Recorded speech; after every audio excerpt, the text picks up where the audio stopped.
He gave himself a name, BTK. Bind. Torture. Kill. He murdered at least 10 people between 1974 and 1991. Then he went quiet for over a decade. Police thought he was dead. Or in prison for something else. Or he'd simply stopped. He hadn't. He was working a city job, raising a family, and serving as president of his church council. His name was Dennis Rader. And the thing that finally caught him after 31 years wasn't a fingerprint, or a witness, or a confession. It was a floppy disk. This is the story of how one of America's most patient serial killers got away with murder for 3 decades, then handed police the evidence himself. If you're new here, hit subscribe, drop a like, and tell me in the comments which case you want covered next. Let's get into it. Dennis Rader committed his first known murders in January 1974, killing 4 members of the Otero family in their Wichita home. Over the next 17 years, he killed at least 6 more people, always following the same pattern, stalking victims beforehand, binding them, and staging the scenes. He mailed letters to police and local media, describing the murders in detail only the killer could know. In one letter, he coined the name that would define the case for a generation, BTK. Then, after a killing in 1991, the letters stopped. The murders stopped.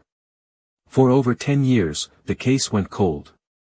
Investigators had partial DNA evidence, but no match, no name, and no new leads. Dennis Rader, meanwhile, was living an almost aggressively ordinary life.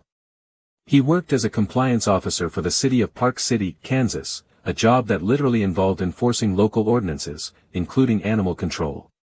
He was married with 2 children. He served as president of the congregation council at his Lutheran church, where neighbors described him as reliable, if a little rigid about the rules. In 2004, 30 years after his first murders, Rader broke his own silence. A local newspaper published a story about the unsolved Otero case, and Rader, apparently craving the attention he'd lost, sent police a letter claiming responsibility for a murder that had never been publicly linked to BTK. It was the beginning of the end, though nobody knew it yet. Over the following months, Rader kept communicating with police and media, sending packages, puzzles, and further details about his crimes. He was testing them. Toying with them. Enjoying being back in control of the story. In one exchange, Rader asked police whether it would be safe to communicate using a floppy disk, whether it could be traced back to him. Detectives told him no. That was a lie. Rader sent the disk. Forensic analysts recovered deleted metadata embedded in the file, including a reference to Christ Lutheran Church and a user named Dennis.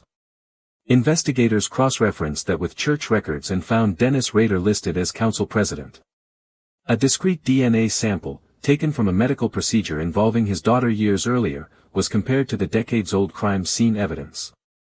It was a match. On February 25, 2005, police arrested Dennis Rader outside his home. The man who had eluded one of the largest serial killer manhunts in American history had been undone by his own need to be recognized, and by a piece of technology he didn't understand. Rader pleaded guilty to 10 counts of first-degree murder later that year, walking the court through each killing in flat, methodical detail that stunned even hardened investigators. Because Kansas did not have the death penalty in effect at the time of his crimes, he was sentenced to 10 consecutive life terms, guaranteeing he would never leave prison. He remains incarcerated today, and investigators have since reopened questions about whether he may be connected to additional unsolved cases from decades ago. For 31 years, Dennis Rader hid in the most unremarkable life imaginable, a church leader, a dog catcher, a family man. What finally caught him wasn't a mistake in the murders themselves. It was his own inability to stay hidden. If this story got under your skin, hit subscribe so you don't miss the next one, drop a like, and let me know in the comments, what other cold case do you want me to dig into next? He was a church leader. But he was also America's most wanted serial killer. Imagine sitting beside a man every Sunday in church. He smiles. He shakes your hand. He sings the hymns. He helps lead the congregation. You trust him. Now imagine discovering that same man had spent decades hunting innocent people, binding them, torturing them, and killing them. For more than 30 years, one serial killer turned an entire American city into a place of fear. He didn't wear a mask. He didn't hide in abandoned buildings. Instead, he lived in a quiet neighborhood, raised 2 children, held down a respectable job, and even became the president of his church council. To everyone around him, he looked like the perfect citizen. But behind that ordinary smile was a monster who called himself BTK. Bind. Torture. Kill. Police chased him for decades. The FBI studied him. Thousands of tips led nowhere. Then something unbelievable happened. The killer decided to contact investigators himself. He wanted attention. He wanted the world to remember his name. Instead, he handed detectives the one piece of evidence that would destroy everything he'd spent 31 years protecting. A single floppy disk. One mistake. One click. One hidden file. And America's most elusive serial killer was finally exposed. This is the terrifying story of Dennis Rader, the man who fooled an entire community while living a double life that no one saw coming. Before we begin, if you enjoy true crime documentaries, dark mysteries, and shocking criminal investigations, make sure you like this video, subscribe to Very Dark Cases, and turn on notifications so you never miss a new investigation. Now, let's open one of the darkest chapters in American criminal history. Chapter 1, A Quiet Morning Turns into Horror. It was January 15, 1974. The Otero family believed it would be an ordinary morning. By the time police arrived, 4 people were dead. There were no signs of forced entry. No obvious motive. Only a crime scene so disturbing that even experienced investigators struggled to process what they were seeing. Whoever committed these murders hadn't acted in rage. Everything appeared planned. Controlled. Methodical. The killer had stalked the family beforehand. Waited for the perfect opportunity. Then carried out the murders with chilling precision. Detectives didn't know it yet. But Wichita had just met one of the most dangerous serial killers America would ever produce. And he was only getting started. The murders shocked Wichita. Detectives worked around the clock, chasing every lead they could find. Friends, neighbors, former co-workers, everyone connected to the victims was investigated. But the trail went cold. Then, something happened that changed the investigation forever. Months after the Otero family murders, a letter was discovered inside a public library. It wasn't from a witness. It was from the killer. Inside, he described the murders in chilling detail, details only the person responsible could possibly know. Near the end of the letter, he suggested a name for himself. BTK. Bind. Torture. Kill. It wasn't just a signature. It was a brand. A terrifying identity he wanted the entire world to remember. Police now knew they weren't dealing with someone who simply wanted to kill. They were hunting someone who wanted recognition. Someone who enjoyed the fear. Someone who wanted to become infamous. And unfortunately, he was only getting started. Over the next 17 years, BTK claimed more lives. But unlike many serial killers who struck randomly, Dennis Rader planned everything. He watched his victims for days. Sometimes weeks. He learned their routines. He knew when husbands left for work. He knew when children would be home. He even referred to potential victims as his projects. When the time felt right, he attacked. He entered homes, restrained his victims, and murdered them in ways that horrified even veteran detectives. Afterward, he often rearranged the crime scenes before quietly disappearing into the neighborhood, leaving almost no evidence behind. Each murder increased the fear gripping Wichita. Parents warned their children.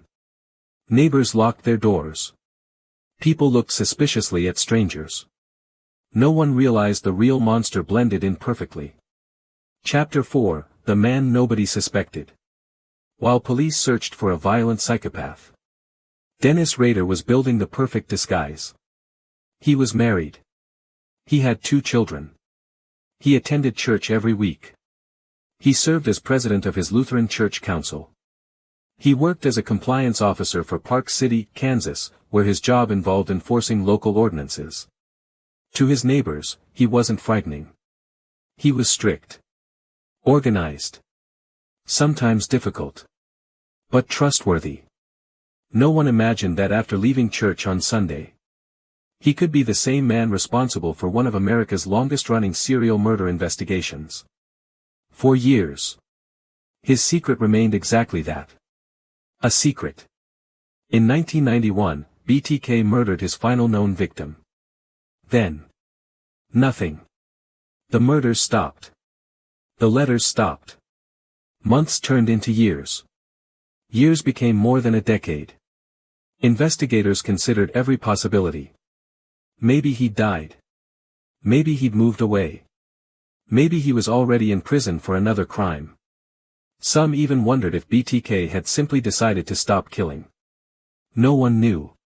But one person knew exactly where BTK was. BTK himself. He was living a normal life, watching the investigation slowly fade into history. Until something bruised his ego. In 2004. A newspaper published an article suggesting BTK might never be identified. For Dennis Rader, that was unacceptable. He wanted people talking about him again. He wanted the attention back. So after 13 years of silence, he contacted police. He mailed letters, packages, photographs, puzzles. He even provided details about murders that had never been released publicly. Investigators realized one thing.